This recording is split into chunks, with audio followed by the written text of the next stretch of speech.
Assalamualaikum warahmatullahi wabarakatuh. Salam sejahtera bagi kita semua. Selamat datang di video pembelajaran kelompok 3 pada topik 1 demonstrasi kontekstual pada mata kuliah pemahaman tentang peserta didik dan pembelajarannya. Kami dari kelompok 3 yang beranggotakan Nuri Latifah, Nur Indahsari, Putri Lydia Forestias, Restiana, dan Rianti Basi. Pada kesempatan ini kami akan mempresentasikan hasil kerja kelompok kami tentang 3 kasus yang terjadi di ruang kelas. Kasus 1. Bayangkan jika Anda adalah seorang guru matematika di kelas 6. Saat ini Anda hendak menyampaikan materi mengenai matematika sosial, yakni mencari nilai rata-rata atau MEAN.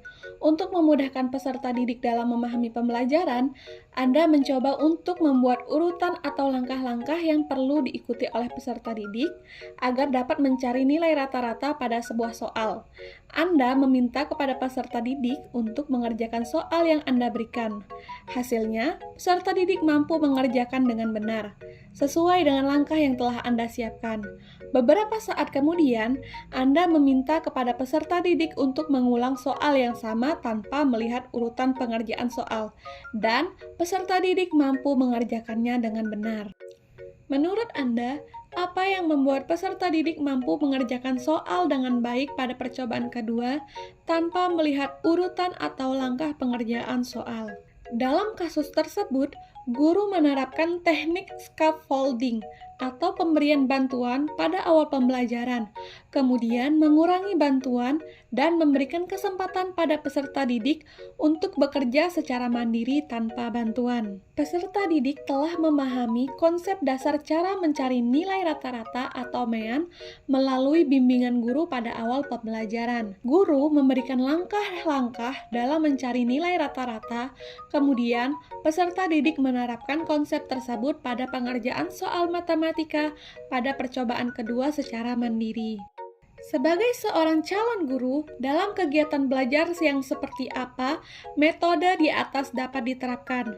Elaborasi jawaban Anda dengan menyertakan teori yang berkaitan. Metode pembelajaran yang dapat diterapkan pada kasus 1 yaitu metode pembelajaran kolaboratif. Pada pendekatan ini selaras dengan teori konstruktivisme Vygotsky yang menyatakan bahwa apa yang aku lakukan dalam kerjasama hari ini, dia dapat melakukannya sendiri besok.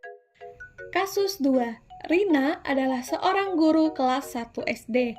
Sebagian besar peserta didiknya belum bisa berhitung dengan lancar. Rina sedang memikirkan cara yang sesuai untuk membantu setiap peserta didik menyelesaikan tantang belajarnya. Menurut Anda, apa yang dapat Rina lakukan untuk membantu peserta didiknya sesuai dengan tahapan perkembangan usia? Hal yang dapat dilakukan oleh Rina adalah menciptakan suasana pembelajaran yang menyenangkan dan bermakna. Contohnya, belajar sambil bermain, menyampaikan materi sambil bernyanyi, membuat media pembelajaran yang menarik dengan menggunakan tanda-tanda atau simbol-simbol sehingga mempermudah peserta didik dalam memahami konsep berhitung. Mengapa Anda menyarankan hal tersebut? Elaborasi jawaban Anda dengan menyertakan teori yang berkaitan. Teori yang digunakan adalah teori perkembangan kognitif tahap praoperasional. Meskipun kemampuan berpikirnya masih belum mempunyai sistem terorganisasi dengan baik, namun anak sudah mampu memahami realitas di lingkungan dengan menggunakan tanda-tanda dan simbol. Kasus 3. Made adalah seorang guru yang mengajar di salah satu sekolah negeri wilayah Kalimantan Timur. Ia mengampu mata pelajaran bahasa Indonesia. Ia hendak mengajarkan materi teks deskripsi pada peserta didiknya. Pada buku cetak yang menjadi panduan saat mengajar, terdapat beberapa contoh teks deskripsi menceritakan tentang bangunan-bangunan pencakar langit yang ada di ibu kota.